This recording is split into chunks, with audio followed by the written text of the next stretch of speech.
Hey guys, we've dealt with talking about some important issues today on other videos, pop culture, internet safety, blah blah blah. We'll get back to those eventually, but it's been a while since we've done some film discussion type of stuff, and I just wanted to touch on something to do with mine and my partner's writing. We wrote a half-hour sitcom. It was my idea, but I asked my partner to come in and join me on it, about two best friends that opened a medical marijuana dispensary. But I didn't want it to be about the stereotypical stoners like you see on Show Prick Boys and Beavis and Butthead and blah blah blah, and numerous other shows. So what I wanted to do was kind of think outside the box and bring originality to Canadian television. I submitted to a Canadian television company, and they looked at the script and they turned me down, and I'll read the letter, or get my assistant to get off his phone and read the letter. I gotta love the originality of the internet. You want to read that? You got it? Or is it over there? While he's getting it, the reason I wanted to do the video is, I'll let him read the letter and then I'll tell you why. In regards to the green store, although we thought there are humorous elements to the idea surrounding a weed store, it is not quite what we were there at this time.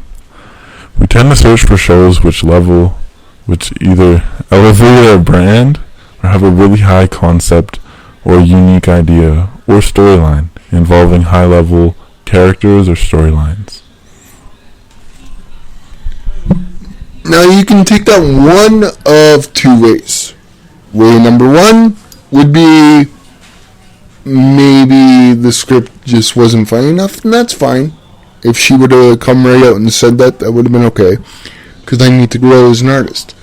But maybe this is my own ego. I'm choosing to believe that our Canadian producers are a little bit too nervous.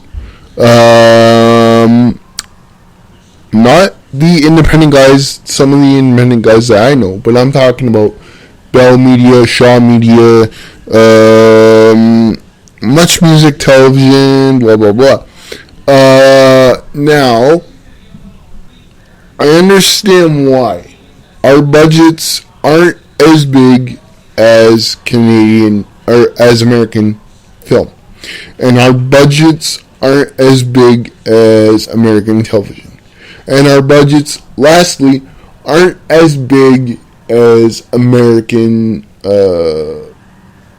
companies. But our budgets are growing exponentially, and even in smaller northern cities, they're choosing to make more films in northern towns or out west, or whatever the case may be. It's like Once Upon a Time, for instance, is filmed in British Columbia. Okay, there's a large history of shows that are American but filmed out in Canada. But when it comes to our original Canadian content, it took us a long time to get to the level we are today. It's growing, but it can grow a little bit more. But I think because of our lackluster budgets, and because of I shouldn't say, I take that back. Because of our lower budgets, and because of our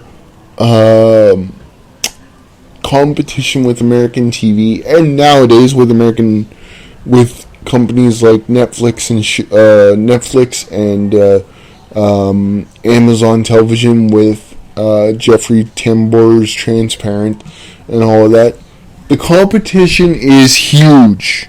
Okay, but what I wanted to say was, I thought of this idea 4 or 5 years ago, but I didn't know how to do it. I didn't know how to get it in the hands of Canadian companies. I do know, from what I can tell, Canadian companies are more willing to look at independent filmmakers.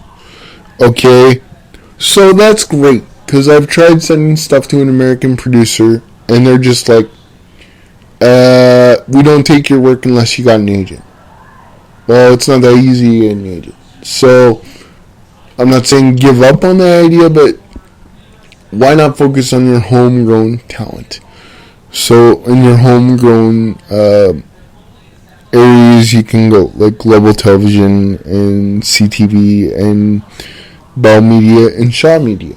Okay? But the main point of this video that I wanted to say was, if you have an idea and you're not sure how to do it, just write the idea down. Just do it.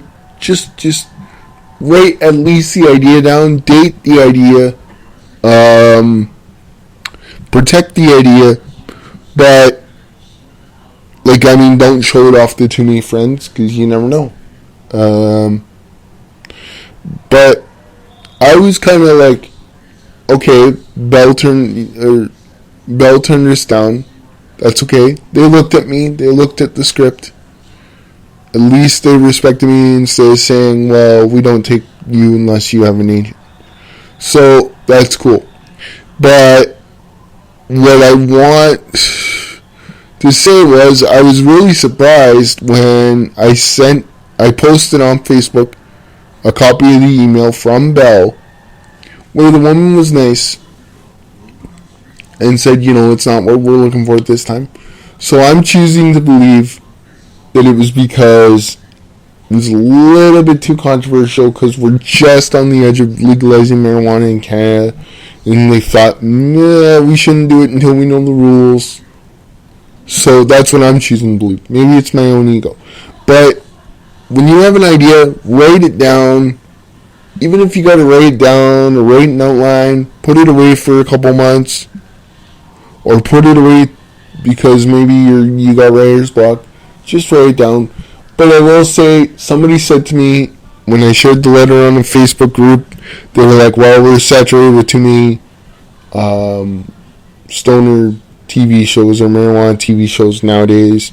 There's one coming out from the great producer Chuck Lorre, an American producer, on Netflix with Kathy Bates. I did not know that. I was surprised. And that's why I kind of went, oh, shit. Somebody jumped on the idea before I actually tried to submit the script. Because I thought of it 4 years ago. I don't know how long Chuck Lorre's been working on it.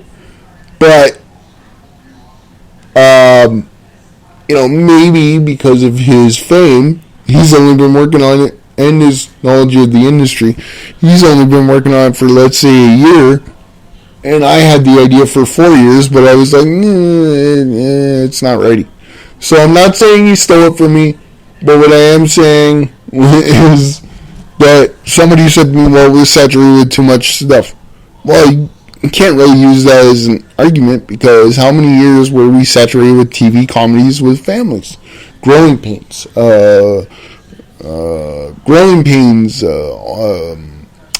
Happy Days, what's the word I'm looking for? Full House, Family Matters. There's only so many family sitcoms you can tell, but we did that for years. And I love family sitcoms. We need a little bit more of those, but maybe with a twist. They are coming back. But anyways, so you can't really use the argument that we're too saturated right now. But what I am saying is, when you have an idea, even if it's just a germ, even if it's a one-line thought, like a sitcom about two best friends that open a medical marijuana dispensary, I should have written that down right away. Instead of writing it down in my journal a few months ago and then writing the script and writing a few episodes with it. Just when you have an idea, go for it. If you're stuck for how do I go with this, how do I make it original, reach out to a friend you can trust. Reach out to maybe a Facebook group with suggestions. There's plenty of good ones. There's Independent Film Society, Northern Ontario Talent for Film, Film Art Support Group is a new, great one. Check those guys out. Join them if you're 18 or over, and check out the group and The reason that they say 18 or over is just because sometimes they talk about controversial issues in film, and nowadays you don't need to be getting attacked by parents for things you talk about on film. Like, one guy that's a member did a video a while back, and then someone misunderstood it. But anyways, so yeah, check out that group where it's just, hey guys, I'm stuck. What do I do to think of this? Blah blah blah. But there's also, the last thing I want to say, I'm not mad at the Bell Media team that turned down the script. I kind of had a feeling they were going to, but at least I got my foot in the door. At least with Canadian companies, they respect their artists a little bit more if they can't get an agent. But I will say this, as a viewer and lover of original content, now that I'm older, like when I was a kid, I couldn't stand Canadian TV, but that's when it was way underfunded. I will say to any producers that may hear this, or any directors of, any executives, we need to start thinking outside the box. We got way too much competition with American television and American websites. So just consider that. Later.